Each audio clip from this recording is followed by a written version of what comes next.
with the volatility in the market, the state of the economy, rising taxes, rising interest rates, there's a lot of variables when it comes to your successful retirement.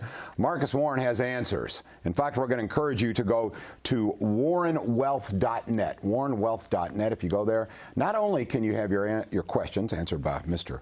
Marcus Warren, but you can also schedule an appointment. Right, Marcus? Welcome into the show. Thank you. Thanks for having me. I'm so glad that you are here. So if folks go to warrenwealth.net, they can get on your schedule, right? Yeah, they go to Warren Wealth. Well, there's two things you can do. One is you can go to warrenwealth.net. If you want to meet me for a 15-minute meeting, we can meet. But then there's also, you can go to warrenwealth.net. You can go to that, push that Ask Marcus button, push that button, and ask a question. Any finance question, investing question, retirement question you have, ask us, and we'll be good to go. So, and this is a good way for you to really understand the wealth of knowledge this gentleman has.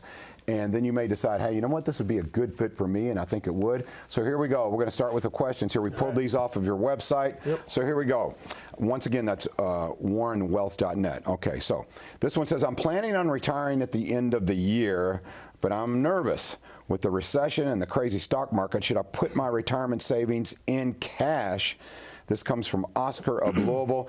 You know, obviously emotions are getting involved with Oscar, as they are with all of us. Talk about this. Yeah, emotion can be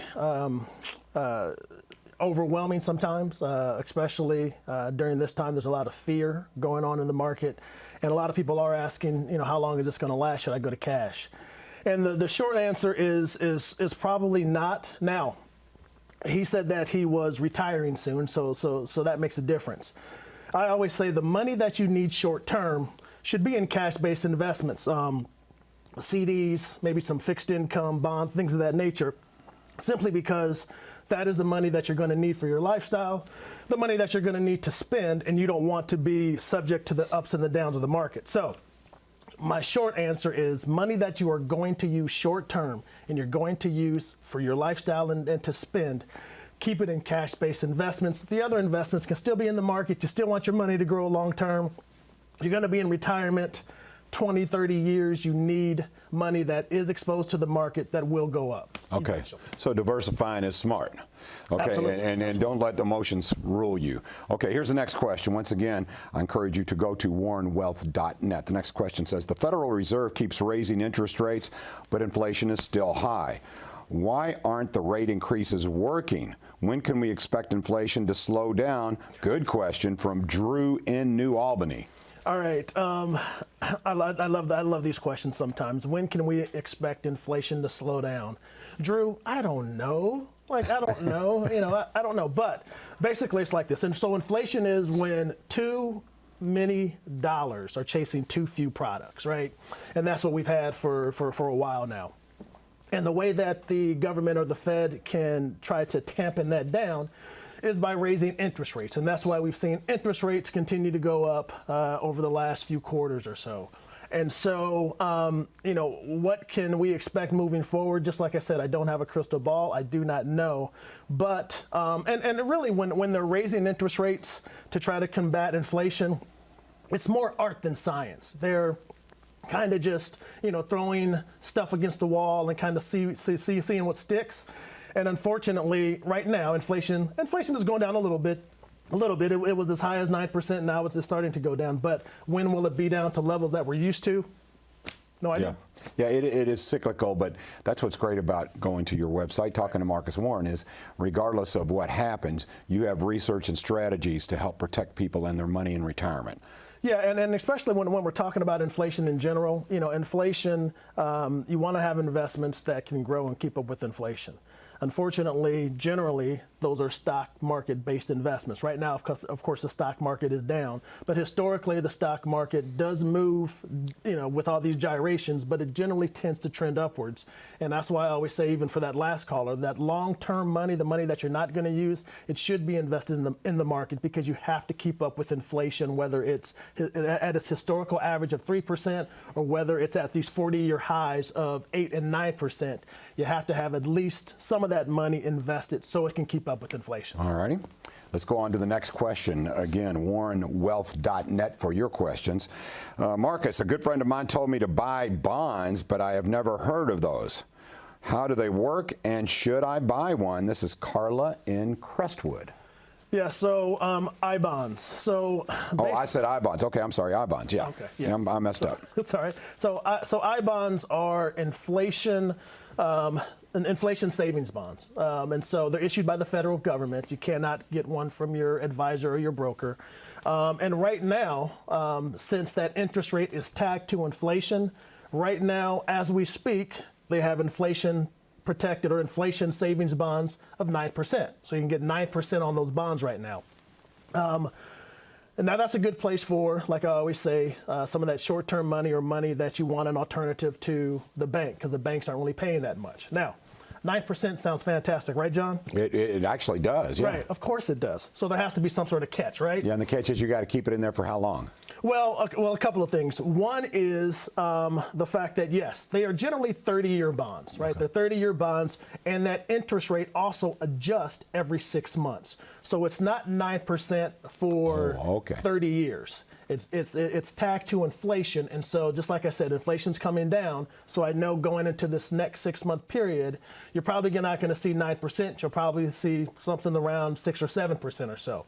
So that's the first catch. So it's 30 years, but you have to at least hold it for 1 year. And if you happen to sell it or redeem it within 5 years, then you have to give back 3 months worth of interest. And so, there are some caveats, but right now, I-bonds are all the rage. I have clients and potential clients, people that I speak to are always asking about, should I get an I-bond? Should I get an I-bonds? And I'm like, yes, but there's always a catch. And the main catch is this, is you're thinking, wow, 9%, or even if it's 6% this next 6 months, that's still 6% of my money, right? Maybe I should move all of my money over there. You can't do that, right? Too good to be true. You only can invest $10,000 per individual into these I-bonds. And so if you had, a pretty significant retirement portfolio and you thought, oh, I can move all that over there and get 9% or so, you can't. The government limits it. $10,000 per individual. So there's always a catch. But right now, I-bonds are very attractive. I was going to say, it sounds good because, like you said, at 9% now, 6% perhaps down the road, that's still good. And you're only giving up 3 months of interest if you cash them in, right? If you cash it in within 5 years. Interesting. This is good information. And again, Warren, it's warrenwealth.net. Go to warrenwealth.net, schedule an appointment. Okay, next question for you. Says, I know that you're supposed to buy in a down market, but how do we know whether this is the bottom? What if I buy and I still lose money? Good question from Laura, who lives here in Louisville. I don't have a crystal ball. I mean, people ask me questions. I love it. I love the fact that they're saying, when is inflation going to go down, Marcus? When is the market going to recover, Marcus? And my answer is, no one knows. No one knows. No one knows. But, I think that, when you look at the state of the market now, where we are currently, generally things, tend to seem that it's going to last forever. We've seen these markets before. We know where we are. I would say that, what you really need to do is focus on the long term. Make sure that, I can't say this enough, make sure that you are diversified, that you have investments that aren't that aren't subject to the ups and the downs of the market, that you have longer term investments that over the long term that are going to grow. So you have to just make sure that over the long term you're diversified, have a good portfolio that's allocated correctly, and things tend to work themselves out. There we go. I like that. Okay, here's the next one. I read about Roth conversions, but I really can't figure out if it makes sense for me. I really like the Roth IRA. I wish I knew about them when I was younger. Now I'm trying to decide if I should convert my IRA to Roth. What are your thoughts? This is Mike in Shelbyville. Okay, so basically, let's take a step back. So what a Roth conversion is, it's basically when you move your money from your tax-deferred bucket, IRAs, 401ks, things like company retirement plans, and you convert it and you move it over into a Roth IRA, something like that, right? And when you do that, number one, what you have to understand is that is a taxable event. So when you convert from the tax-deferred account to a tax-free account or to a Roth, it's a taxable event, and depending on how much you move, all of that that you convert gets piled on top of all of your other income. So you have to be very careful and very cognizant of how much taxes you're paying, what tax bracket you're in, because you don't want to convert too much that jumps you up into a higher tax bracket. All right, so that's the first thing. I would always go work with a good tax advisor.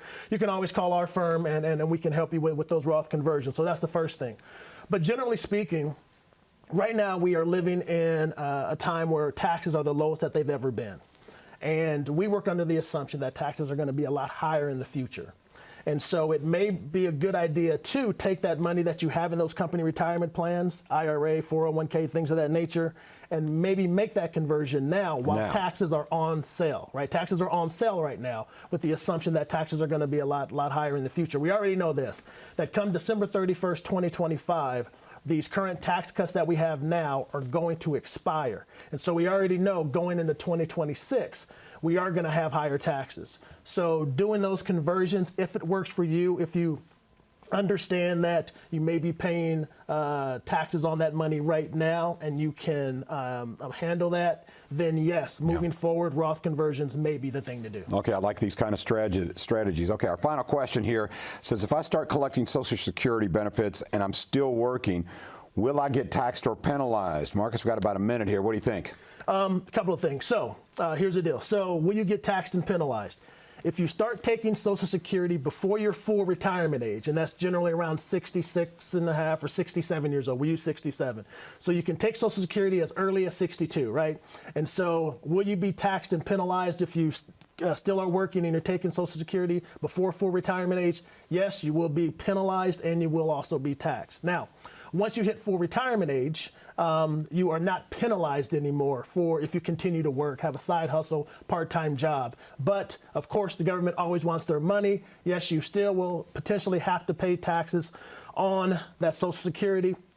And depending on how much income you have, those taxes or the tax on that Social Security, you can be taxed, or your Social Security can be taxed, up to 85% of it can be taxed if you're not careful. So I hope that was clear. Well, you're good. All of this is off the top of your head, man. This guy's a wealth of information. There you go. Hey, set up an appointment with Marcus. You can go to Ask Marcus if you have a question, but I encourage you to set up an appointment with him, and all of these strategies can be available to you to save you thousands, sometimes hundreds of thousands of dollars. Go to warrenwealth.net. Marcus, thank you for your expertise. Thank you.